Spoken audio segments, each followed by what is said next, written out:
அன்பு உறவுகளுக்கு வணக்கம். இடைக்காட்டூர் திருருதைய ஆண்டவர் திருத்தலத்துக்கு உங்களை அன்போடு வரவேற்கிறேன். இந்த திருத்தலத்துக்கு உங்களில் பல பேர் வந்து போயிருக்கலாம், இன்னும் ஒரு சிலருக்கு வந்து ஜெபிக்கணும்னு ஆர்வம் இருக்கலாம். வருகிற ஒவ்வொருவருமே இந்த கோவிலை சுற்றி பார்த்துட்டு உள்ளே போய் பார்த்துட்டு இந்த கோவிலை யார் கட்டினா, எப்படி கட்டினாங்க, இந்த உள்ள இருக்கிற பொருட்கள் சிறுவங்கள் அந்த தங்க கலசம் போல இருக்குதே, அது இதோடைய அர்த்தம்னா என்னன்னு தெரியாமல் இருக்கலாம். உங்களுக்கு இந்த காணொளியில் இந்த கோவிலை பற்றிய வரலாறையும் இந்த கோவிலுக்கு சார்ந்த 12 மிக முக்கியமான தகவல்களையும் இந்த காணொளியில் நான் பகிர்ந்துக்க இருக்கிறேன். 2004 2005 வருஷம் இந்த ஆலயத்தில் நான் ரீஜென்ட் பிரதராக இருந்த பொழுது ஆயிரக்கணக்கான மக்களுக்கு இந்த வரலாறை நான் சொல்லியிருக்கிறேன். இன்றைக்கு உங்களையும் அப்படியே கூட்டிக்கிட்டு போய் இந்த கோவிலுக்குள்ளே இருக்கிற முக்கிய தகவல்களை பகிர்ந்துக்க இருக்கிறேன். இதுவரை இந்த சேனல் சப்ஸ்கிரைப் பண்ணாதவங்க சப்ஸ்கிரைப் பண்ணுறதோட லைக், கமெண்ட், ஷேர் செய்து மற்றவங்களுக்கும் இந்த நற்செய்தி பணியை எடுத்து செல்ல உங்களை அன்போடு கேட்டுக்கிறேன்.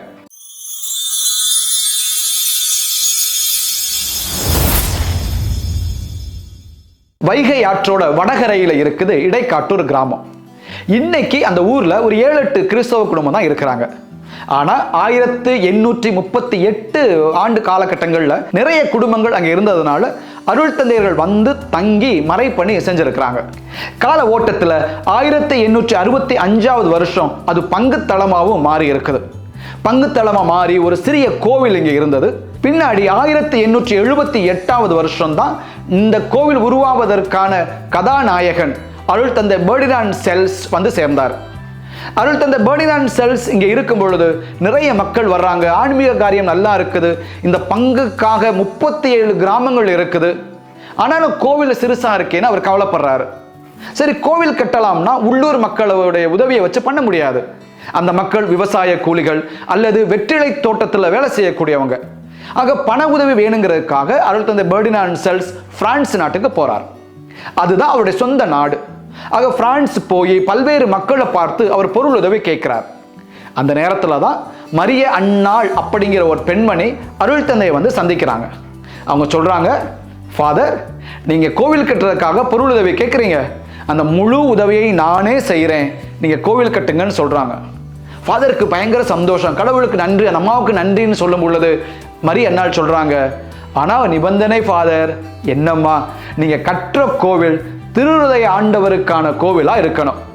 அது மட்டும் இல்ல, பிரான்ஸ்ல இருக்கிற ரீம்ஸ் நகரத்தில் அமைஞ்சிருக்கிற இருதய ஆண்டவர் கோவிலுடைய மாதிரியில நீங்க கட்டணும்னு கேட்குறாங்க. இந்த படத்துல பாக்குறீங்கல்ல, இதுதான் பிரான்ஸ்ல ரீம்ஸ் நகர்ல இருக்கிற இருதய ஆண்டவர் கோவிலுடைய மாதிரி. ஃபாதருக்கு ஒரு கியூரியாசிட்டி, ஆர்வம் வந்துருச்சு. ஏன் இப்படி பர்டிகுலரா சொல்றாங்க இருதய ஆண்டவருக்கு அந்த கோவில் மாதிரில தான் கட்டணும், ஏன் சொல்றாங்கன்னு ஒரு ஆர்வத்தில் ஃபாதர் இருக்கும் பொழுது அந்த மாதிரி அன்னாள் சொல்றாங்க, ஃபாதர், நான் வசதியானவ தான், பொருளாதாரத்தில் நிறைஞ்சிருக்கிறேன், ஆனா எனக்கு இருதய வியாதி இருந்துச்சு. அந்த இருதய வியாதி இருந்ததுனால நிறைய மருத்துவர்களை போய் நான் பார்த்தேன், யாராலையும் என்னை குணப்படுத்த முடியல, எல்லாரும் என்னை கைவிட்டுட்டாங்க. அந்த நேரத்தில் தான் இந்த ரீம்ஸ் நகரில் இருக்க இருதய ஆண்டவர் கோயிலுக்கு போய் நான் ஜெபம் பண்ணேன். இருதய ஆண்டவர் என்னை அற்புதமாக குணப்படுத்தி என் இதய நோயிலிருந்து என்னை காப்பாத்திட்டாரு. அதுக்கு நன்றியா தான் ஃபாதர் இந்த கோவிலை கட்டணும்னு ஆசைப்படுறேன்னு சொல்றாங்க. சரி, அந்த அம்மாவுக்கு ஆண்டவர் நிகழ்த்தி அந்த புதுமையின் விளைவாக இந்த கோவிலை கட்ட அருள் தந்தை சம்மதிக்கிறார். நன்கொடை கிடைத்த மகிழ்ச்சியில் ஆண்டவர் கண்டு சொல்லிவிட்டு இடைக்காட்டூர் வர்றாரு. 1884 வருஷம் கட்டட வேலை தொடங்கி 1894 10 ஆண்டுகள்ல கட்டி முடிக்கப்படுது. இதுதான் இந்த கோவிலுடைய வரலாறு. இப்ப கோவிலை பற்றிய, கோவிலுக்கு உள்ளே இருப்பதை பற்றிய 12 முக்கிய தகவல்களை நாம பார்ப்போம். முதலாவது, இந்த கோவிலுடைய அஸ்திவாரம் வெறும் 3 அடியில தாங்க அமைஞ்சிருக்குது. கொஞ்சம் யோசித்து பாருங்க, ஆற்றங்கரைக்கு பக்கத்துல இருக்கிற இவ்வளவு பிரம்மாண்டமான கோவிலுக்கு வெறும் 3 அடி தான் அஸ்திவாரம். அது எப்படி உங்களுக்கு தெரியும் கேட்குறீங்களா?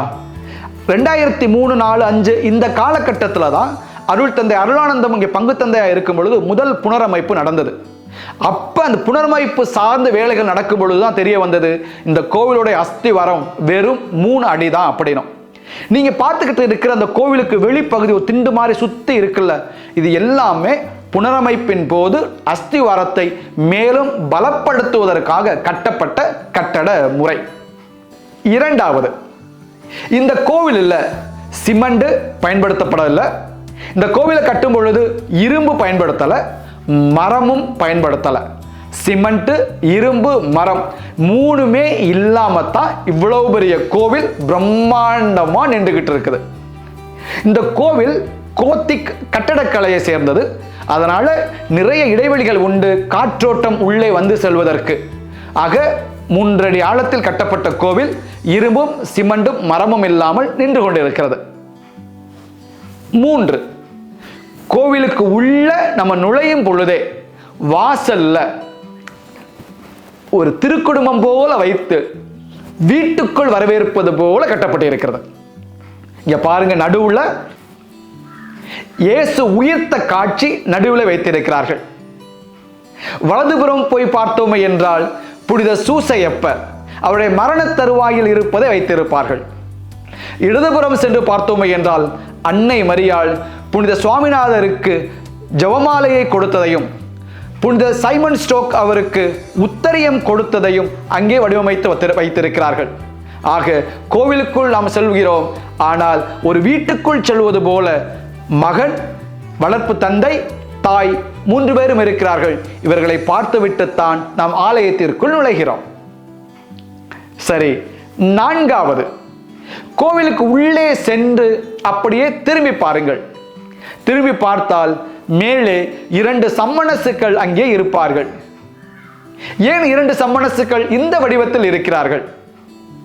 இந்துக்களுடைய கோவில்களுக்கு, பழைய கோவில்களுக்கு நாம் சென்றோமே என்றால் கோவில் வாசலிலேயே துவார பாலகர்கள் என்று வலதுபுறமும் இடதுபுறமும் இருப்பார்கள். கற்சிலைகளை இப்பொழுதும் நீங்கள் பார்க்கலாம். துவார பாலகர்கள் கோவிலின் பாதுகாவலர்களாக அவர்களை அரசர்கள் செய்து வைத்திருப்பார்கள். சீன கலாச்சாரத்திலே சிங்கங்களை 2 புறமும் வைத்திருப்பார்கள். அவர்கள் அந்த கோவிலுக்கு பாதுகாவலர்களாக. வடக்கு ஐரோப்பிய நாடுகளில் சென்று பார்த்தோமே என்றால் புராணத்தில் வருகிற நபர்கள் சிங்கம் உள்ளிட்ட சிலவற்றை அவர்கள் செய்து வைத்திருப்பார்கள். குறிப்பாக அரசு கட்டிடங்கள், நீதிமன்றங்கள், கோவில்களில் அவர்கள் வைத்திருப்பார்கள். காரணம், தீய சக்திகள் உள்ளே வந்துவிடக்கூடாது என்பதற்காகவும், தீய எண்ணம் உள்ளவர்கள் வந்துவிடக்கூடாது என்பதற்காகவும், கட்டிடங்களை பாதுகாப்பதற்காகவும். அதேபோல் இந்த கோவிலுக்குள் நாம் உள்ளே நுழைந்து திரும்பியவுடன் அங்கே 2 சமணசுகள் இந்த கோவிலை தாங்கி பிடித்துக் கொண்டு காவலர்களாக நின்று கொண்டு இருக்கிறார்கள். 5வது, இங்கே இருக்கிற அனைத்து சிறுபங்களுமே பிரான்ஸ், பெல்ஜியம், இங்கிலாந்து போன்ற பல்வேறு நாடுகளிலிருந்து அருள் தந்த பெர்டினாண்ட் செல்ஸ் கொண்டு வந்ததுதான். நீங்கள் ஒவ்வொரு சிறுபத்துக்கு முன்னால் நின்று நீங்கள் பார்த்தீர்கள் என்றால் அவ்வளவு தத்துருவமாக அந்த சிறுவங்கள் அமைக்கப்பட்டிருக்கும். நீங்கள் பார்த்த உடனேயே உங்களுக்கு ஜெபிக்க வேண்டும் என சொல்லுகிற ஆர்வத்தையும் இந்த சிறுவங்கள் வழியாக புனிதர்கள் உங்களை அழைப்பார்கள். 6, அப்படியே நாம் பீடத்துக்கு போவோம். பீடத்திற்கு மேலே தந்தை மகன் தூய ஆவியை மேலே செய்து வைத்திருக்கிறார்களே, அதை சுற்றி பாருங்கள், நிறைய சம்மணசுகளுடைய உருவங்கள் இருக்கும். அப்படியே கீழே பாருங்கள், மேகங்களில் சம்மணசுகள் இருப்பார்கள்.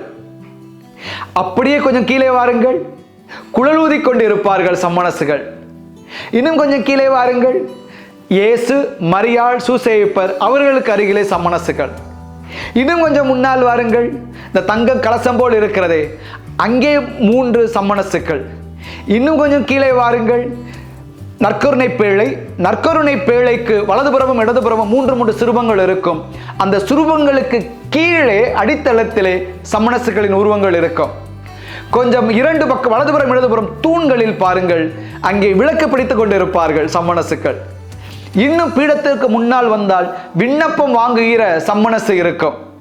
கோயிலை சுத்தி சுத்தி பாருங்கள், பார்க்கும் இடமெல்லாம் சம்மணசுக்கள் அங்கே நிறைந்து இருப்பார்கள். கத்தோலிக்க நம்பிக்கையிலே நவவிலாச சம்மணசுகள் என்று சொல்லுவோம். 9 குழுவினர், கடவுளுக்கான பணி செய்யக்கூடியவர்கள், கடவுளின் பணியை செய்யக்கூடியவர்கள். அதை பிரதிபலிக்கக்கூடிய வகையிலே 153 சம்மணசுக்களின் உருவங்கள் இந்த ஆலயத்திலே பொறிக்கப்பட்டிருக்கின்றன. நீங்கள் கோவிலுக்கு உள்ளேயும் பார்க்கலாம், வெளியேயும் நீங்கள் பார்க்கலாம். நிறைய சம்மணசுக்கள் உண்டு. நான் இங்கே இருந்த காலகட்டத்தில் பீடத்திலேயே 2 சம்மணசுக்கள் வைத்திருப்பார்கள். முழுக்க முழுக்க இரும்பு. ஒரு 300 கிலோ எடை என்று சொன்னார்கள். இப்பொழுது அந்த 2 சமணசுக்களையும் கோவிலுக்கு வெளியிலே இருக்கிற நற்கருணை ஆலயத்திலே வைத்து இருக்கிறார்கள். நீங்கள் சென்று அதை தொட்டு நீங்கள் பார்க்கலாம். இந்த கோவில் முழுக்க சமணசுகள் இருப்பதால் இங்கு உள்ள ஒரு நம்பிக்கை, இந்த கோவிலை சமணசுக்கள் தான் கட்டினார்கள், இந்த கோவிலை சமணசுக்கள் தான் பாதுகாக்கிறார்கள் என்ற நம்பிக்கை இங்கே உண்டு. அது மட்டுமல்ல, விவிலியத்திலே பார்க்கிறோம், இயேசு உயிர்த்த பிறகு மீண்டும் சீடர்களை வந்து சந்திக்கிற வேளையிலே வலையிலிருந்து மீன்களை எடுத்து அவர்கள் பொரித்து சாப்பிடுகின்ற அந்த காட்சியை வாசிப்போமே. அங்கே இருக்கும் வலையிலிருந்து எடுக்கப்பட்ட மீன்கள் 153. ஆக மக்களை ஒன்றிணைக்கிற, வழிதவறி போகிற சீடர்களை ஒருங்கிணைக்கிற, மீண்டும் தன்னோடு அழைத்துக் கொள்கிற அந்த காட்சியில் 153 மீன்கள் இருந்தன.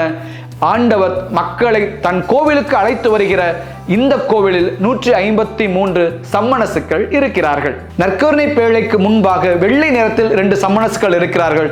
அது பிற்காலத்தில் வைக்கப்பட்டது. 7. இயேசுவை அப்படியே பாருங்களேன். பல்வேறு இடங்களில் திருஹிருதய ஆண்டவருடைய சுரூபங்களை நீங்கள் பார்த்திருப்பீர்கள். எல்லா இடங்களிலும் திருஹிருதய ஆண்டவருக்கு அந்த இருதயமானது நடுவிலே, நெஞ்சை நடுவிலே வைத்திருப்பார்கள். ஆனால் இந்த ஆலயத்தில் இருக்கிற திருஹிருதய ஆண்டவர் சிறுவம்தான் தனித்தன்மையாக எப்படி மனிதர்களுக்கு இருக்கிறதோ அதே போல இடதுபுறத்திலே அமைந்திருக்கிறது. அதை நீங்கள் பார்த்து பார்த்து நீங்கள் ஜெபிக்கலாம். 8. இருதய ஆண்டவருக்கு முன்பாக இருக்கிற அந்த மரப்பீடத்தில் நற்கருணை பேழைக்கு வலதுபுறம் 2, இடதுபுறம் 2 இருக்கும். 4லும் 10 10 10 வீதம் 40 புனிதர்களுடைய அருள் இரக்கம் அங்கே இருக்கிறது. ஒரு ஆலயத்தில் ஒரு ரெலிக், ஒரு அருள் இரக்கம் இருப்பதே அவ்வளவு புதுமையாக கருதப்படும். இங்கே 40 அருள் இரக்கங்களை அருள் தந்தை பெர்டினாண்ட் செல்ஸ் கொண்டு வந்து வைத்திருக்கிறார். புனிதர்கள் வழியாகவும் நாம் ஜெபிக்கிற பொழுது புனிதர்கள் இயேசு ஆண்டவரிடம் ஜெபித்து நமக்கு ஆசீரை பெற்றுக் கொடுக்கிறார்கள். 9. இந்த ஆலயத்தில் இருக்கிற நற்கருணை கதிர் பாத்திரம். பல்வேறு ஆலயங்களில் நாம் பார்த்திருப்போம், சிறிய அளவிலே நற்கருணை கதிர் பாத்திரங்கள் இருக்கும். ஆனால் பிரம்மாண்டமான பெரிய அளவிலே இந்த கதிர் பாத்திரம் இருக்கிறது. இதை முதல் வெள்ளிக்கிழமை வைப்பார்கள். இதுவும் பிரான்ஸ் நாட்டிலிருந்து கொண்டு வரப்பட்டதுதான். அதை அருகிலே சென்று பார்த்தோமே என்றால் அவ்வளவு கலை வேலைப்பாடுகள் நிறைந்தது. கலைநுட்பத்தோடு சிறுவங்கள் எல்லாம் அதிலே வைத்து இருக்கிறார்கள். இதில் நற்கருணை ஆண்டவர் வைத்து நாம் முழந்தாள் படியிட்டு ஜெபிக்கிற பொழுது ஏதோ நாம் நற்கருணையை மட்டும் பார்க்கவில்லை, ஒரு கோவிலையே பார்த்து நாம் ஜெபிக்கிற உணர்வையும் ஆசீர்வாதத்தையும் பெற்றுக்கொள்வோம். 10. பீடத்திற்கு வலதுபுறத்திலே திருக்குடும்ப சிறுவம் இருக்கிறது. பொதுவாக திருக்குடும்ப சிறுவம் அன்னை மரியாள், சூசையப்பர், இயேசு 3 பேரும் நிற்பது போலத்தான் இருக்கும். ஆனால் இந்த ஆலயத்தில் 3 பேரும் நிற்பது போல இருக்காது. ஒரே குடும்பமாக ஒன்றாக நிற்பார்கள். அன்னை மரியாளும் சூசையப்பரும் இயேசுவை தோளில் தூக்கி இதோ உலகின் ஒளி என்று உலகுக்கு காட்டிக்கொண்டு இருக்கிறார்கள். 11. பீடத்தின் இடதுபுறத்திலே வியாகுல தாயின் சிறுவம் இருக்கிறது.